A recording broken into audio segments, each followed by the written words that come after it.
Functional मुस्लिम लीगी अगवान GDAPS 42 जे उम्मीदवार काज़ी शमसुद्दीन राजा चयो आहे त PPA वारा फंक्शनल मुस्लिम लीग जे दौर जूं मंज़ूर करायल स्कीमुनि ते सियासत चमकाइण जी पूरी कोशिश करे रहिया आहिनि, लेकिन आवाम खे चङी रीति सुञाणे थी।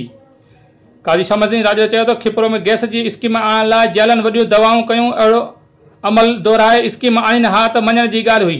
हिक सवाल जे जवाब में काज़ी शमसुद्दीन राजा चयो त आवाम कल्ह बि फंक्शनल मुस्लिम लीग सां गॾु हुई ऐं अॼु बि फंक्शनल मुस्लिम लीग सां गॾु आहे।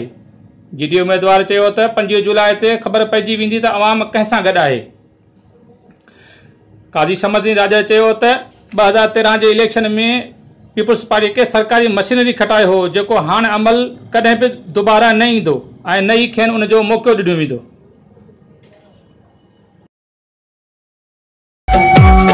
सिंधु सजिया जो सिंगार पीर साहिब पागारे पारां नामज़द कयल उम्मीदवार GDAPS 42 जे अवाम जो हॾॾोखी बहादुर अॻवान, न झुकण वारो न विकमण वारो, काज़ी शमसुद्दीन राजा खे 5 जुलाई ते पंहिंजो क़ीमती वोट ॾेई कामयाब कंदा, जंहिंजो इंतख़ाबी निशान तारो आहे। काज़ी शमसुद्दीन राजा जी कामयाबी तव्हां सभिनी जी कामयाबी आहे। पारां हाजी रहीम बख्श राजड़, अॻवान पाकिस्तान मुस्लिम लीग, फंक्शनल तहलको खिपरो।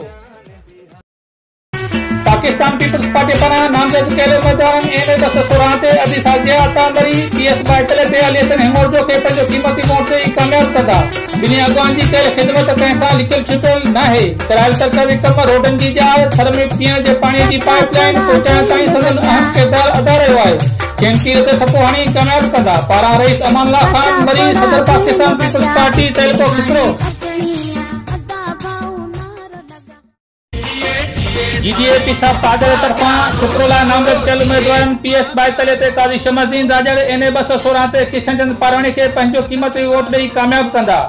ही ॿई उम्मीदवार अवाम जा हॾॾोखी ऐं हरदिल अज़ीज़ इंसान आहिनि। संदन कामयाबी तव्हां ऐं असां सभिनी जी कामयाबी आहे। संदन इंतख़ाबी निशान तारो आहे। तारे ते मोहर हणी सचाईअ जो सबूत ॾींदा। पारां फ़कीर हाजी हुसैन हिंगोरो, अॻवान मुस्लिम लीग, फंक्शनल तहलको खिपरो।